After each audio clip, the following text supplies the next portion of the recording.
I-update tayo dito sa Transient House Project. Mga kamusta na?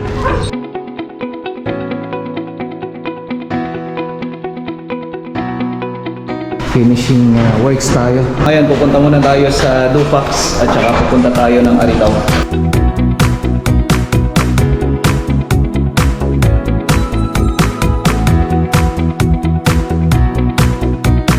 Okay, so abangan nyo to sa bahay ni Kamasta Jackson. So ayun, gagawin muna natin siya ng perspective para sa may kitchen. Pillar visit din tayo kay Ma'am Donan.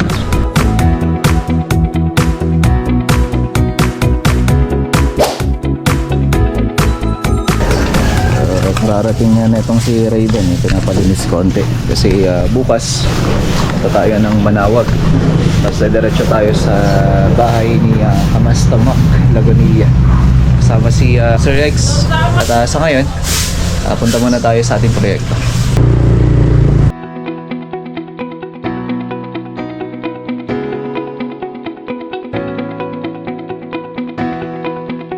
I-update tayo dito sa Transient House Project.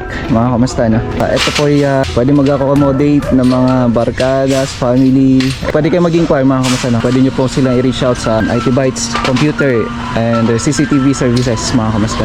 O kaya direct kay Ma'am Norel. Finish ng seal gray yung ating wall, and then flat yung ating ceiling dito using cement board naman. So itong canopy na to, ito may finish pa to sa ilalim niya na wood grain mga kamusta, no?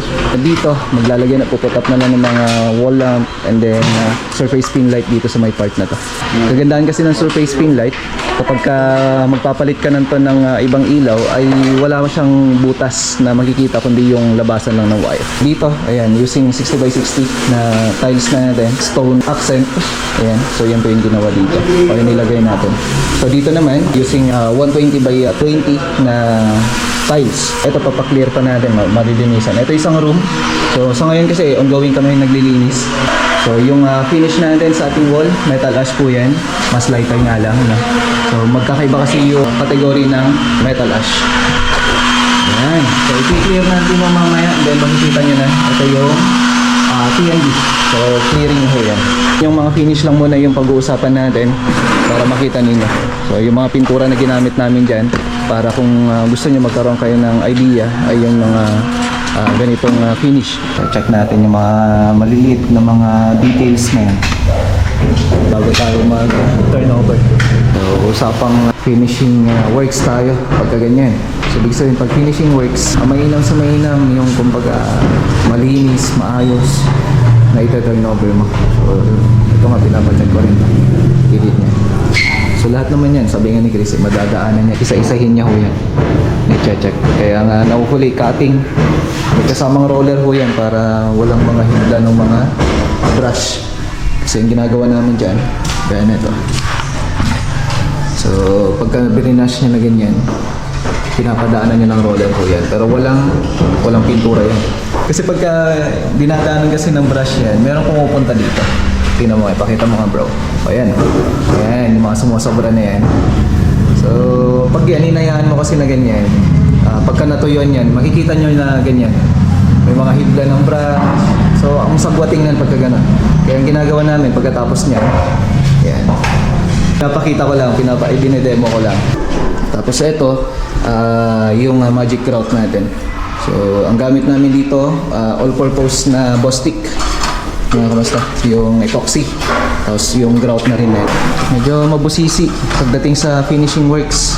Pero alam nyo ba, yung kagandahan kasi niya, kahit na mga maliliit na details, dapat naaayos. Itong mga tropa kagaya ng Kaljong, hinila pa natin ng wakal to para lang maayos. So yung finishing natin, nahuhuli lagi yung wall. Para sa pagta-turnover kasi natin, ito kasi lagi nahawakan yan. Pero ang kagandahan yan, kapag ganito mga kamusta, pag nahuhuli yung ating pag-finish ng wall natin, ay mas malinis siya pag ita-turnover mo. Abangan nyo ito mamaya. At sa ngayon, pupunta muna tayo sa Dupax at saka pupunta tayo ng Aritaw para sa pagsusukat ng mga projects na ilaline up natin dito sa Nueva Vizcaya project natin. kasama natin si Aris.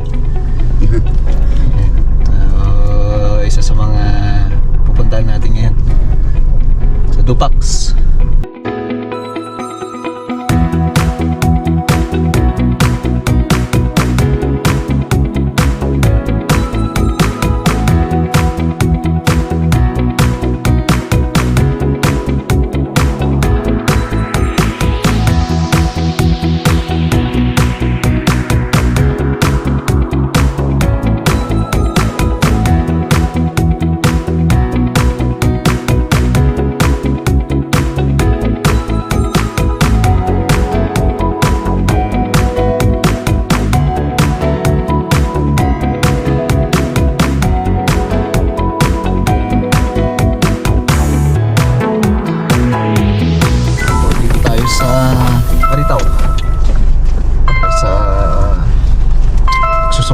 Actually, napunta na natin to dati. Ngayon gusto nila ipagawa naman yung tiles, kitchen, at saka kung ano pa.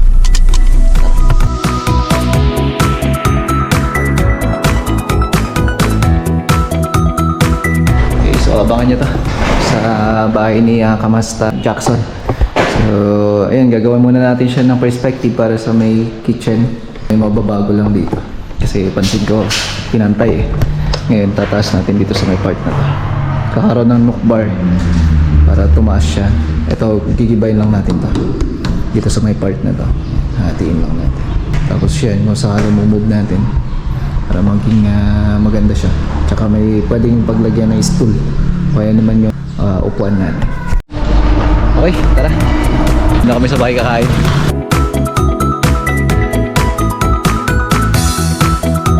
Killer visit din tayo.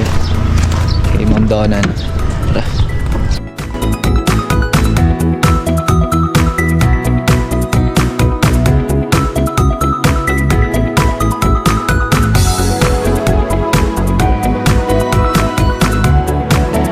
Ayan, so abangan nyo to. Bali dalawa to. Meron pa silang gas station sa Villaverde.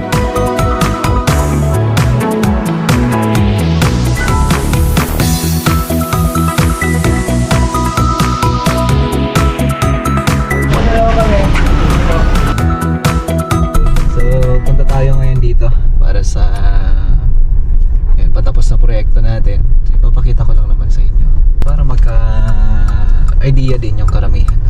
Kung sakaling gusto niyo magpatayo ng ganito, napakagandang business.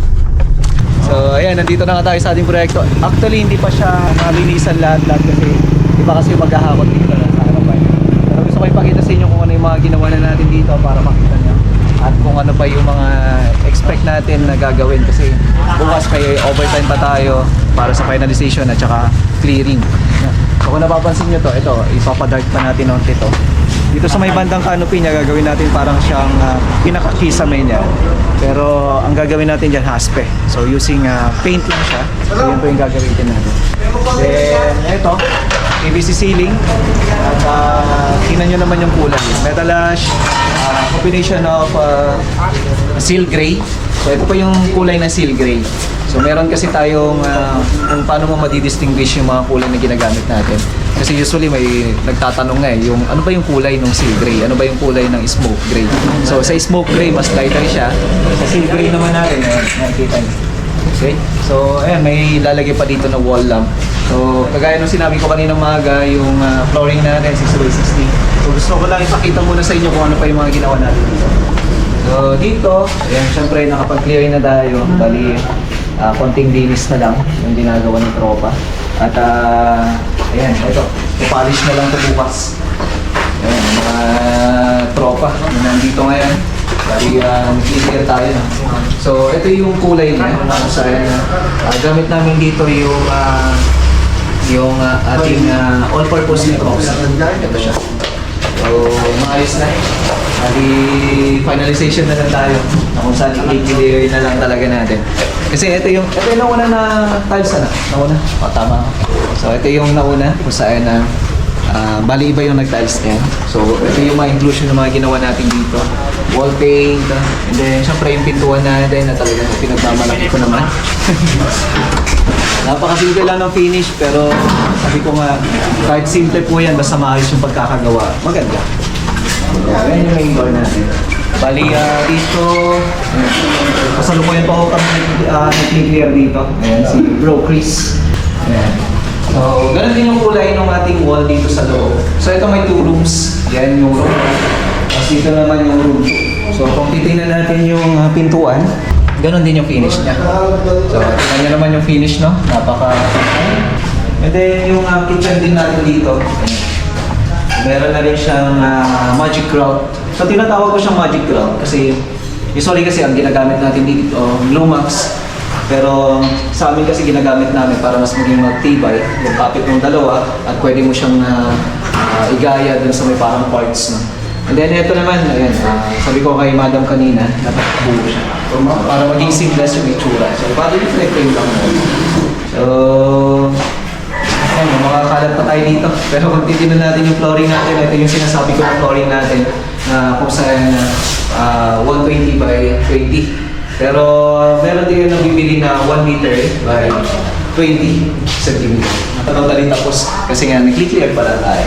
So, ito na yung TMB natin. Ayan, pinayos ko na yung ating manhole para sabi ko mas malinis. So, pinalagyan ko yan ng manhole mas maayos.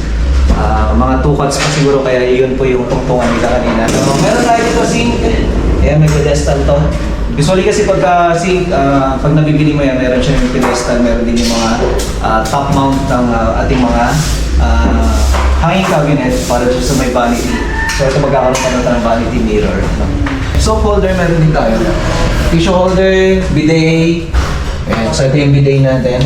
Okay? So napaka-cute ng ating inidoro. Okay? So ito, choice na ng ating client, sir, tsaka kay madam. So ito may mga kulang pa. I-grout pa to para totally okay na lahat. So meron din tayo dito niche. Ayan. So yung shower natin using meron siyang telephone shower and then malalagyan to ng heater para din to sa hot and cold niya. So yun yung outlet and then may window rin tayo dito. Okay? So sa mga gustong mag-inquire dito, sabi ko puntahan niyo lamang po sa kanilang MOH IT Bytes kay Ma'am Norel. Okay.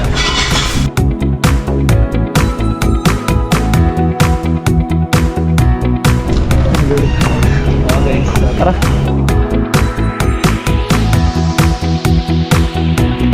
So, kita-kita tayo bukas mga kamusta.